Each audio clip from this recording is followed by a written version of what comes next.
नमस्कार, आप सुन रहे हैं चेतना रेडियो 90.4 FM।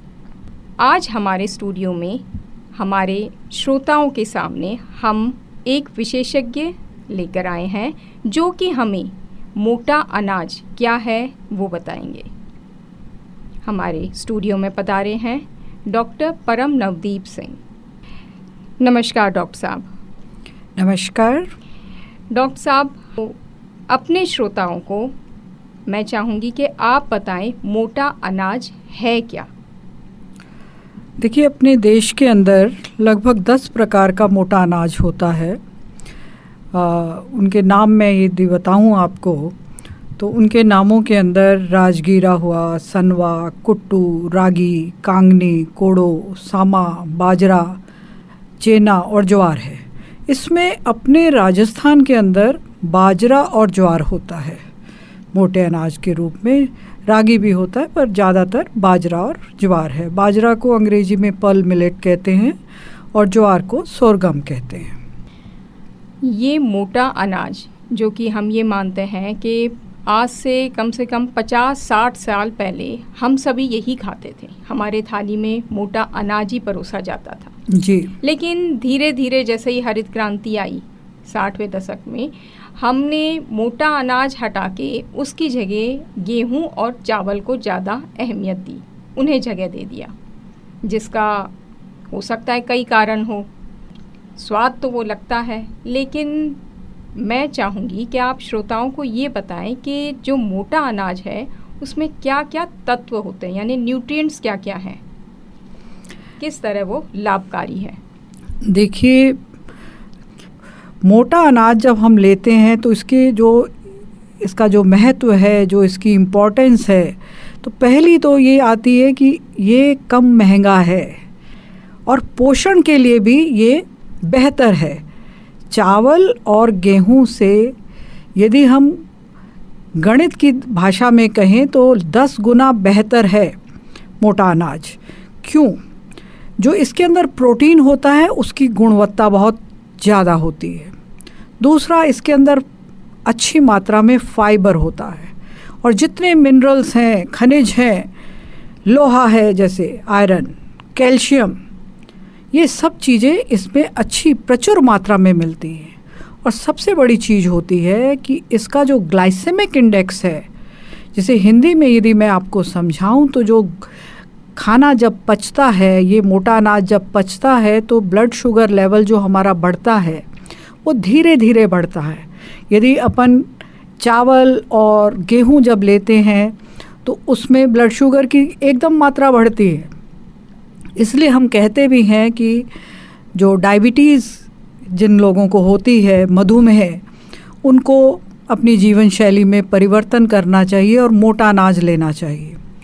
मोटापा है जैसे, यदि मोटापा का भी एक बड़ी जो ये समस्या है मोटापा की, इसमें यदि हम अपनी जीवन शैली में सुधार करके गेहूं और चावल की जगह मोटा अनाज लेते हैं, उसमें फ़ायदा रहता है।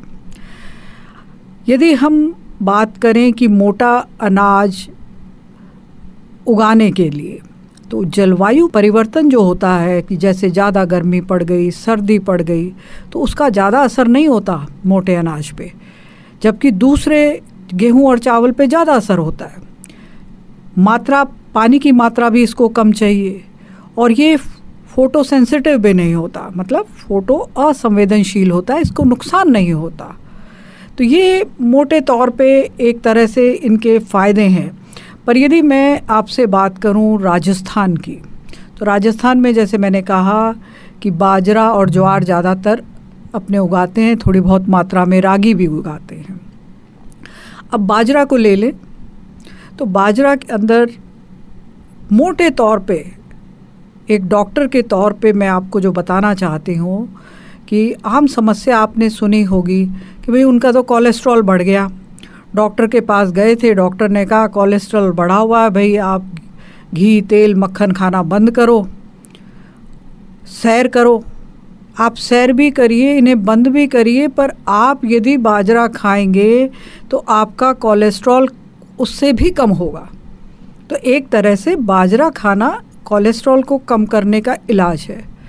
दूसरा, अक्सर 40 साल के बाद माताओं को, बहनों को मीनोपॉजल सिम्टम्स आने लगती हैं, उनके हार्मोनल इम्बैलेंस हो जाते हैं, मतलब कि जो ईस्ट्रोजन की मात्रा होती है हार्मोन की वो कम होने लगती है, उससे वो अलग तरह से समस्याओं से जूझने लगती हैं।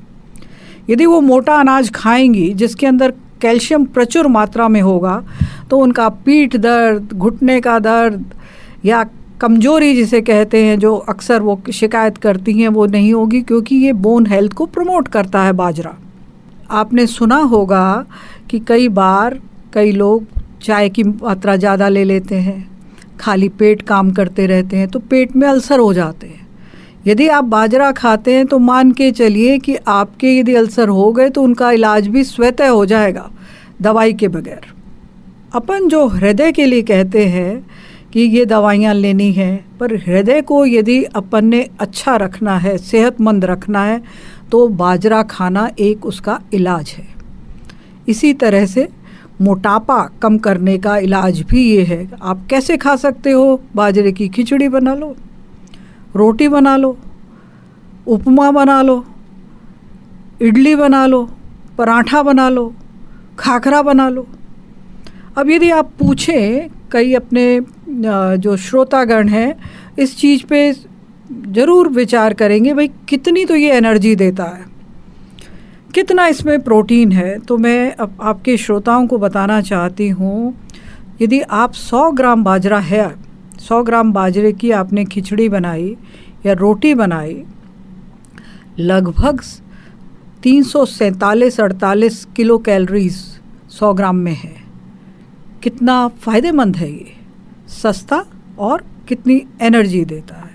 लगभग 12 ग्राम फाइबर दे देता है और लगभग 36 मिलीग्राम ये आपको फोलेट देता है और 6.5 मिलीग्राम आपको आयरन देता है, 61 ग्राम आपको कार्बोहाइड्रेट देता है, B1, B3 होता है इसमें, कैल्शियम होता है इसमें, और प्रोटीन की मात्रा लगभग 11 ग्राम होती है। तो 100 ग्राम के अंदर 11 ग्राम, यदि आपको 100 ग्राम बाजरा के अंदर 11 ग्राम प्रोटीन मिलता है तो अपन बाजरा खरीदें या प्रोटीन पाउडर खरीदें? सस्ता और सेहतमंद चीज़ है ये, तो इसका प्रयोग करना चाहिए। और जो आपके थ्रू ये जानकारी लोगों को मिलेगी तो मैं समझती हूँ ये एक बहुत बेहतर चीज़ होगी। एक मैं आपको थोड़ा सा कंपैरिजन बताना चाहती हूँ। जैसे ये मोटा अनाज है, एक तरफ आप मोटा अनाज ले लीजिए, एक तरफ चावल ले लीजिए, तो क्यों मोटापा ज़्यादा आता है, क्यों डायबिटिक्स को हम कहते हैं कि भाई मोटा अनाज खाओ। छोटा सा उदाहरण लीजिए, 100 ग्राम आपके पास चावल है तो 100 ग्राम चावल आपको 130 कैलोरी देता है और 100 ग्राम बाजरा आपको 119 कैलोरी देता है। फ़र्क हो गया। इसी तरह से जो कार्बोहाइड्रेट की मात्रा है चावल के अंदर लगभग 28 ग्राम होती है। 100 ग्राम चावल के अंदर 28 ग्राम कार्बोहाइड्रेट होते हैं, और यदि मोटा अनाज लेंगे तो उसमें 23 ग्राम हुआ। तो बेहतर क्या हुआ? मोटा अनाज। कैल्शियम जो है चावल के 100 ग्राम में आपको मात्र 1 मिलीग्राम मिलेगा कैल्शियम, जबकि आपको बाजरे में 3 मिलीग्राम मिलेगा या दूसरे मोटे अनाज में मिलेगा। तो ये इसके गुण हैं कि इसके अंदर आपको प्रोटीन ज़्यादा मिलता है, विटामिन बी मिलता है, आयरन मिलता है, और सबसे बड़ी चीज़ है कि इनके अंदर एंटीऑक्सीडेंट्स होते हैं और ये ग्लूटेन फ्री हैं। अब आप पूछेंगे कि डॉक्टर साहब ये एंटीऑक्सीडेंट्स क्या है? मैं भी यही पूछना चाह रही थी। तो आपकी जानकारी के लिए, कि श्रोताओं की जानकारी के लिए, एंटीऑक्सीडेंट वो चीज़ है, हमारा जो शरीर है वो बहुत सारे सेल से बना हुआ है। जो एक सेल होती है उसकी एक मियाद होती है, वो कुछ वक्त के अंदर वो मर जाती है और फिर नई सेल बनती है। तो ये सेल का मरना और नया बनना निरंतर जारी रहता है हमारे शरीर के अंदर। पर जब हम 30 बरस के होते हैं उसके बाद जो नए सेल बनते हैं वो उनका बनना धीमा और कम हो जाता है। तो यदि हमारे खाने के अंदर एंटीऑक्सीडेंट्स की मात्रा अच्छी हो तो जो सेल की रिपेयर है या उसका नया बनना है वो जल्दी होता है। जितने फल हैं उनमें भी हम बताते हैं लोगों को, मरीज़ों को, कि एंटीऑक्सीडेंट्स होते हैं, भाई आप फल खाया करें। तो उसी तरह मोटे अनाज में आपको एंटीऑक्सीडेंट्स मिलते हैं। जी बिल्कुल। ये जो मोटे अनाज है, क्या ये हम बच्चों में भी दे सकते हैं?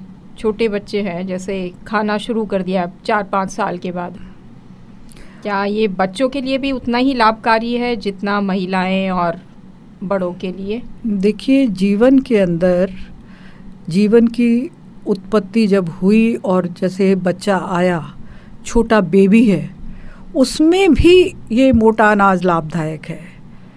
अभी अपन बच्चों पे भी ना जाएं, बेबी पे आ जाएं। मतलब जो नवजात शिशु हैं,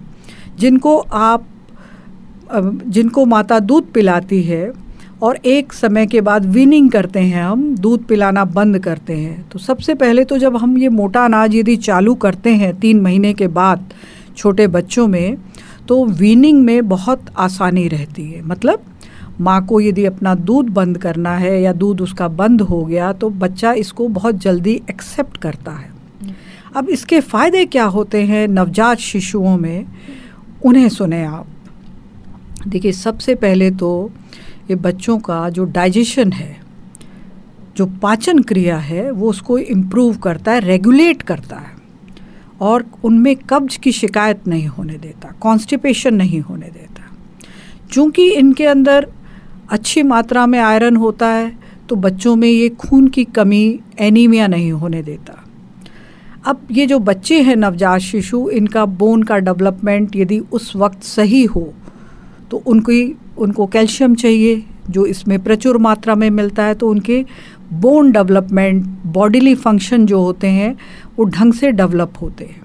आजकल आपने सुना होगा अक्सर कि भाई बच्चे को तो इंटॉलरेंस है, गेहूं से इंटॉलरेंस है, ग्लूटेन फ्री डाइट के लिए कहा है कि हम गेहूं दे ही नहीं सकते। तो ये सारे जो मोटा अनाज हैं ग्लूटेन फ्री होते हैं, तो ये आराम से उन बच्चों को दिया जा सकता है। एक और चीज़ इसके अंदर मोटे अनाज के अंदर होती है, हम जब सोते हैं तो हमारे सीरोटोनिन की मात्रा जो होती है, यदि सीरोटोनिन की सही मात्रा हो तो अपने को नींद अच्छी आती है। तो बच्चे के लिए भी नींद बहुत ज़रूरी है। आप जैसा जानते ही हैं कि बच्चा जब पैदा होता है तो ज़्यादा 24 घंटे में आप ये मान के चलिए 18 से 22 घंटे वो सोता है। नींद के अंदर भी ये बहुत ज़्यादा मददगार होता है बच्चों के लिए। ये नवजात के लिए मैंने आपको बताया है, नवजात को जब हम देते हैं तो उनका कितना फ़ायदा होता है। अब आगे चले अपन कि जिस तरह से ग्रोइंग किड्स हैं, बढ़ते हुए बच्चे हैं, उनमें कितना फ़ायदा होता है। तो इन्हीं चीज़ों को जैसे आप आगे लेके चलें तो सबसे बड़ी चीज़ है जो आज की तारीख में अपन देखते हैं, बच्चे नूडल्स खाते हैं, पिज़्ज़ा खाते हैं और मोटापे के शिकार होते हैं। तो यदि अपन बच्चों को मोटा अनाज देंगे तो सबसे बड़ी चीज़ कि उनमें ओबेसिटी, मोटापा की बीमारी नहीं होगी। श्रोता लोग ये चीज़ को जानते होंगे कि कब्ज बहुत सी बीमारियों की जड़ होती है, कॉन्स्टिपेशन। तो मोटा अनाज यदि बच्चा लेगा तो कब्ज नहीं होगी, कॉन्स्टिपेशन नहीं होगी, तो उन बच्चों की ग्रोथ अच्छी रहेगी। साथ ही जैसे जो बढ़ते हुए बच्चे होते हैं उनके बोन ग्रोथ के साथ साथ मसल डेवलपमेंट होता है। तो मोटे अनाज के अंदर प्रोटीन की प्रचुर मात्रा होती है जिसकी वजह से वो उनकी ग्रोथ अच्छी होती है। मसल डेवलपमेंट होने से उनकी मसल के साथ साथ बोन डेवलपमेंट, दांतों का डेवलपमेंट, ये सारा होता है। अब मोटा अनाज ही यदि बच्चा लेना चालू करता है, दूसरा अनाज कम लेता है, तो ऐसे बच्चों को जो आने वाले समय में युवावस्था में जो हार्ट डिजीज़ेज़ होती हैं उसका खतरा भी कम होता है। मेरा ख्याल है कि आपके मैंने काफ़ी प्रश्नों का उत्तर दे दिया। बिल्कुल डॉक्टर साहब, आपने बहुत अच्छी जानकारी दी। इसके अलावा आप कुछ और भी जानकारी दे सकते हैं तो मुझे पता है मेरे श्रोता ज़रूर लाभान्वित होंगे। देखिए, मोटा अनाज इतना लाभकारी है कि यदि अपन किसी नवजात से बड़े तक की उम्र में भी बात करें तो मैं एक कम शब्दों में आपको समझाना चाहूँगी कि सबसे बड़ी चीज़ होती है कि हमें हमारे शरीर को डिटॉक्सिफाई करना होता है। मतलब कि जो टॉक्सिन्स अपने शरीर में इकट्ठा हो जाते हैं, चाहे वो एनवायरनमेंट, वातावरण से हो, हमारे खाने से हो, पानी पीने से हो, तो ये मोटा अनाज हमारी बॉडी को डिटॉक्सिफाई करता है। दूसरा, हमारे जो कोलेस्ट्रॉल लेवल होते हैं उसमें एक अच्छा कोलेस्ट्रॉल भी होता है और एक बुरा भी होता है। बुरा वो जिसकी वजह से हमारी हृदय की नसें ब्लॉक हो जाती हैं, और एक अच्छा कोलेस्ट्रॉल होता है, HDL बोलते हैं, हाई डेंसिटी लाइपोप्रोटीन्स होते हैं वो। तो ये जो बैड कोलेस्ट्रॉल है जो नसों में जमता है, जिसकी वजह से हार्ट अटैक होता है, ये बैड कोलेस्ट्रॉल को कम करता है। महिलाओं में जो ब्रेस्ट कैंसर है उसकी शुरुआत को ये रोकता है, छाती के कैंसर को। ये आजकल की जो डाइट और वातावरण का, या आप समझिए कि खाने पीने के जो तौर तरीके हैं, जिसकी वजह से टाइप 2 डायबिटीज़ बहुत ज़्यादा प्रेवलेंट हो गई है अपने लोगों में, गांवों में भी फैल रही है। तो ये टाइप 2 डायबिटीज़ भी नहीं होने में मदद करता है। और हमारा जो ब्लड प्रेशर है इसको ये रिड्यूस करता है, रेगुलेट करता है। तो एक तरह से आप समझिए कि ये हमारे शरीर को हृदय रोगों से बचाता है। अकेले हृदय रोग नहीं, आपकी जो रेस्पिरेटरी कंडीशन है, जैसे ब्रोंकियल एज़मा है, अस्थमा, सांस की जो बीमारी बहुत ज़्यादा कॉमन होती है एलर्जी की वजह से या स्मोकिंग की वजह से, ये उसके इलाज में मददगार साबित होता है। हमारे गुर्दे, किडनी मतलब लिवर, और जो हमारा इम्यून सिस्टम है, जो आए दिन अपन कहते हैं ना कि उसको वायरल इन्फेक्शन हो गया, उसका गला ख़राब हो गया। क्यों हो गया उसका गला ख़राब? क्योंकि उसकी इम्यूनिटी कम है, उसके अंदर जो प्रतिरोधक क्षमता है वो कम है।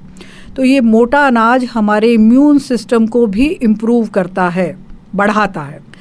हमारे जो पेट के अंदर, जैसे स्टमक के अंदर जो अल्सर होते हैं, या कोलोन, बड़ी आंत का जो कैंसर होता है, वो भी ये नहीं होने देता, उसमें भी ये मदद करता है कि ये ना हो, इतना फ़ायदेमंद होता है। जिस तरह से आए दिन आप ये सुना करते होंगे कि लोग कहते हैं मेरे तो आफरा आ गया जी, मतलब गैस ज़्यादा बन गई, ब्लोटिंग बोलते हैं उसे।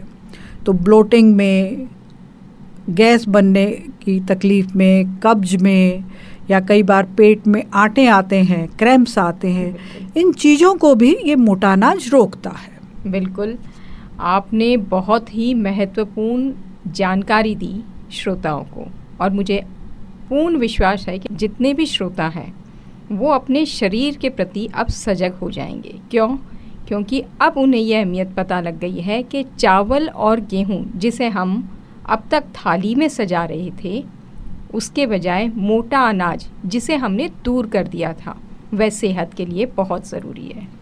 और स्वस्थ रहना परम नियति है, और अन्य सभी कार्य स्वस्थ द्वारा ही सिद्ध होते हैं। आप इस बारे में और क्या कहेंगे हमारे श्रोताओं से? देखिए, जहाँ तक कि मोटे अनाज के जो फ़ायदे हैं मैंने आपको व्यक्ति विशेष के लिए बता दिए, पर अकेला व्यक्ति विशेष नहीं, हमारा जो एग्रीकल्चर है उसकी सस्टेनेबिलिटी के लिए, वो सस्टेन हो पूरे दुनिया के अंदर, और एक हेल्दी वर्ल्ड हो, पूरी दुनिया में हेल्थ जो है वो अच्छी हो सबकी, उसके लिए मोटा अनाज किस तरह से ज़रूरत है या ज़रूरी है, मैंने इसे जो 4 भागों में आपको समझाने के लिए, जनता को समझाने के लिए मैं 4 भागों में इसे बांटती हूँ। पहला है फूड सिक्योरिटी। अब इसे इस तरह समझिए कि जो मोटा अनाज है, जिस तरह हमारा वातावरण बदल रहा है, क्लाइमेट चेंज हो रहा है पृथ्वी पर, गर्मी पड़ रही है तो बहुत पड़ रही है, सर्दी पड़ रही है बहुत पड़ रही है, बारिश आ रही है तो बहुत बारिश आ रही है, तो आपकी फसलों का नुकसान हो रहा है। तो ये मोटा अनाज, क्योंकि इस पे वातावरण का, क्लाइमेट का कम असर होता है, तो आप ये मान के चलिए पूरी दुनिया में ये जो मोटा अनाज है ये आपके लिए सस्टेनेबल फूड सोर्स है कि वातावरण कितना भी बदले ये आपको प्राप्त होता रहेगा। दूसरा, चूँकि ये क्लाइमेट स्ट्रेस को बर्दाश्त करता है, कीड़े वगैरह कम लगते हैं, पेस्टिसाइड की आपको ज़रूरत नहीं पड़ती, तो ये बीमारियों से भी आपको बचाता है।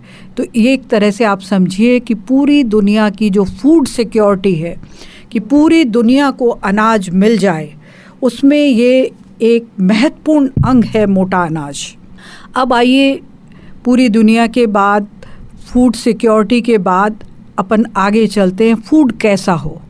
वो न्यूट्रिशनल होना चाहिए, फ़ायदेमंद होना चाहिए, उसके अंदर माइक्रो न्यूट्रिएंट्स होने चाहिए, कैल्शियम, आयरन, जिंक, आयोडीन होना चाहिए, उसके अंदर बायोएक्टिव कंपाउंड होने चाहिए, बढ़िया एमिनो एसिड प्रोफाइल हो, मतलब वो प्रोटीन ऐसा हो जो बॉडी पे लगे और जो बच्चा है या जो व्यक्ति है या महिला है उसके वो लगता है तो वो शरीर आगे पनपता है या वो अच्छी तरह डाइजेस्ट होता है तो उसको अच्छी कैलोरीज मिलती हैं। तो इसे कहते हैं nutritional security of the person, मतलब जो वो खा रहा है उसके अंदर वो मात्रा में न्यूट्रिशन जा रहा है तो वह व्यक्ति बीमारियों से दूर रहता है।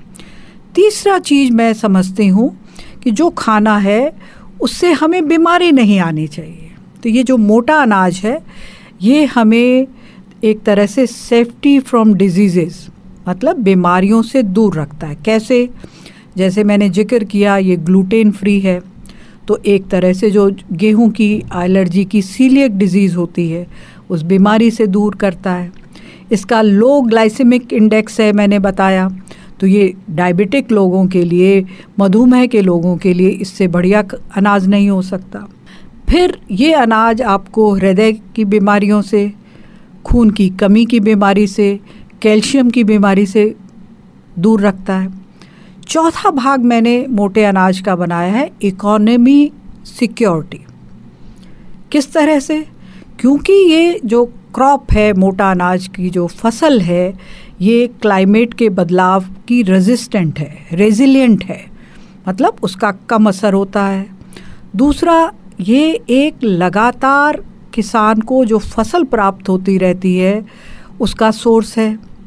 तीसरा, इसमें जो लागत है वो कम आती है। तो एक तरह से जो इसकी ये वैल्यू है और बीमारियों से ये दूर रखता है, तो ये हमारी इकोनॉमी की ग्रोथ जो है दुनिया की, उसमें भी एक बहुत बड़ा भागीदारी रखता है।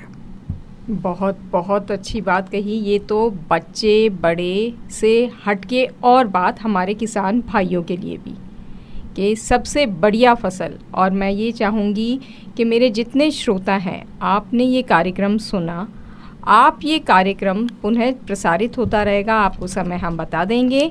आप ये अपने फैमिलीज़, फ्रेंड, रिश्तेदारों को और बताएं, क्योंकि आज डॉक्टर साहब ने हमें ये बता दिया है कि जो सेहत का राज है वो है मोटा अनाज, चाहे वो किसी भी एज ग्रुप का हो, बच्चा हो, बड़ा हो या बुज़ुर्ग हो, हर एज में, भले वो पुरुष हो या महिला हो, सबके लिए बहुत बहुत फ़ायदेमंद है। तो आज से ही मैं चाहूँगी कि मेरे श्रोतागण इस चीज़ का प्रण लें कि वह अपने थाली में अब मोटा अनाज को एक ख़ास जगह देंगे। हम इसे भी स्वाद बना सकते हैं। बच्चे डिमांड ज़रूर करेंगे आपसे पिज़्ज़ा की, बर्गर की, लेकिन ये महिलाओं पर निर्भर है कि वो किस तरह इस मोटे अनाज को अपने बच्चों के समक्ष पेश करती हैं, क्योंकि जान है तो जहान है। तो डॉक्टर साहब, एक बार पुनः आपका बहुत बहुत धन्यवाद। आपने हमारे श्रोताओं को इतनी कीमती जानकारी दी, उसके लिए बहुत बहुत धन्यवाद। धन्यवाद।